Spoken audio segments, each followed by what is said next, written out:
Eagle Nation, welcome into another edition of Eagles in Their Nest, catching up with student athletes from across the country, and in this case, across the world as we cope with the COVID-19 pandemic and hopefully get back to a sense of normalcy here very soon. I'm the voice of the Eagles, Danny Reed, and joining us today from Denmark, we've got women's golf freshman standout, Alberte Thuesen. I hope I said that correctly. I've worked on it for a little bit. Thank you so much for your time today.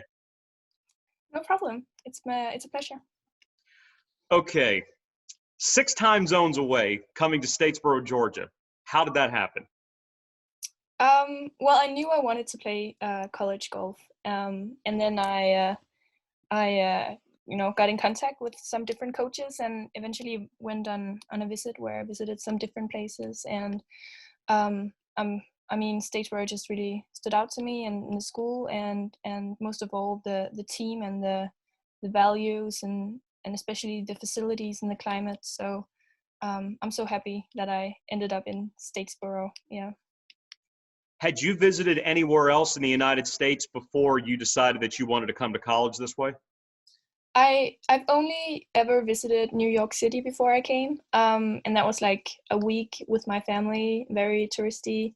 So obviously it's been different living in the States. Yeah. What kind of cultural adjustments have you had to make since coming over?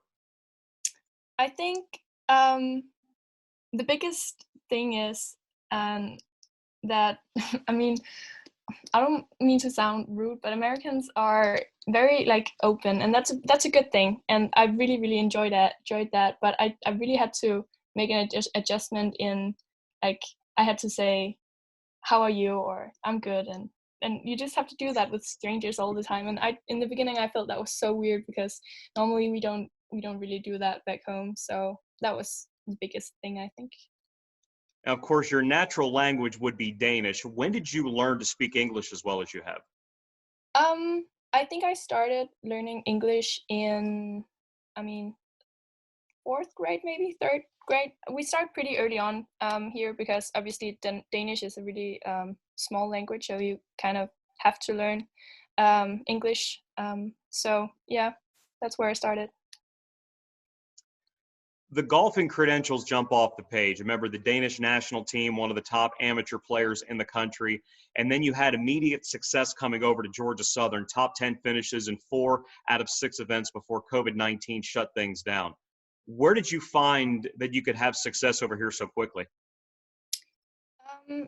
Honestly, I think that a lot of that has to do with the team and the kind of the values and the climate that we have on our team, and our relationships with each other. We're a really strong team, I think, and then we have some really good facilities that kind of, I don't feel like there's any limit to what we can do with what we're giving here at Georgia Southern. So yeah. We have 17 athletic programs in Statesboro, but women's golf is only 5 years old. For you to come in and do what you've done so well, what does that mean to you personally to contribute like you have?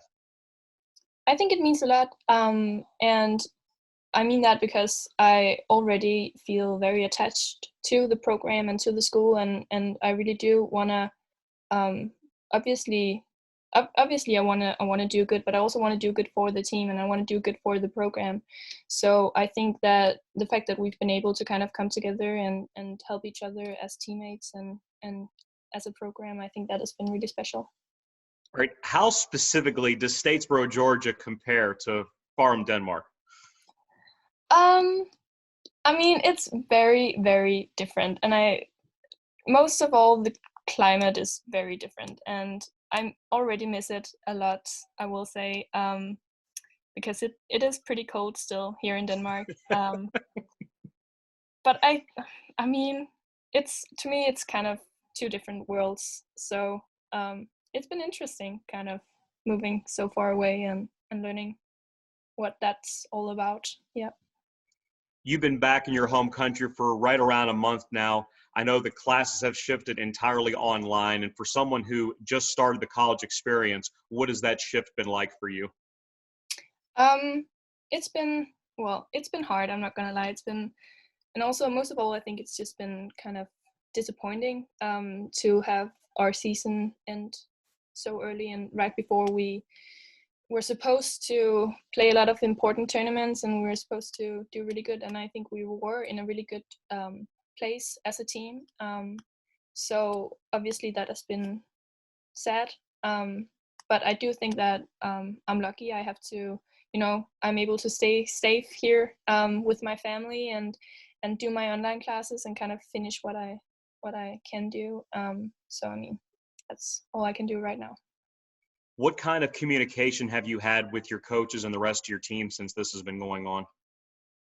Well, we communicate a lot. Obviously, we have our team meeting still, and also our group chat where we talk a lot. And I think it's important to all of us to kind of keep contact, and also because we just like each other so much. So I still feel close to Statesboro and to Georgia Southern, even though I'm very far away right now. How much golfing have you been able to do the last few weeks? Not much. I will say that our golf course just opened again, but there's a lot of restrictions, especially on our practice facilities. So obviously it's been a huge change because obviously I in my normal week I do a lot of practicing and I just can't do that right now. But I have been able to do some other things. So a lot of like I've been running a lot and doing some conditioning and strength training. So yeah. What are some other ways, not golf related, that you've tried to keep yourself busy until this all kind of sorts itself out?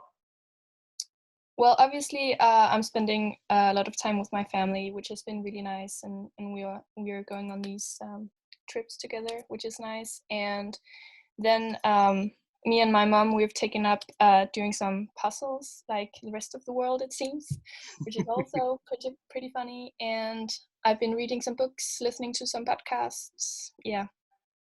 All right, what's the biggest puzzle that you and your mom have put together? Well, we did one. We did one with 2,000. What's it called? Like bricks thing. Yeah. That I'm proud of that one. But yeah. For someone that is so far away but has grown so attached to Georgia Southern in such a short amount of time, whenever things get back to whatever normal is, what do you think that's going to be like? I think it's gonna be different, but I hope that we will be able to take all the things that worked and all the things that we appreciated so much from the beginning of this semester and last semester and kind of just improve on what we can, and then accept the things that we can change and then just go from there.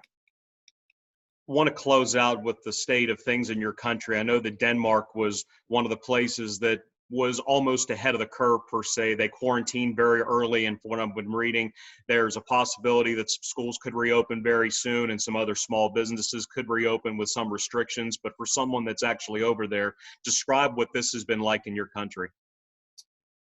It's been very, very strange, and it's been strange for a long time now. So it is nice to finally see that we're able to keep the good curve or the green curve or what it's called, and now we're starting to open, as you said, some schools and small stores.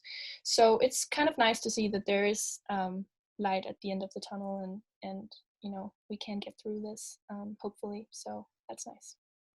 Alberta, really appreciate your time today. It's so nice to hear that you've grown so attached to Eagle Nation in a short amount of time, and hope we can get you back here very soon. Stay safe, you and your family, okay? Thank you. You too. This has been Eagles in Their Nest. I'm the voice of the Eagles, Danny Reed. Stay happy, stay healthy, stay safe, and GATA.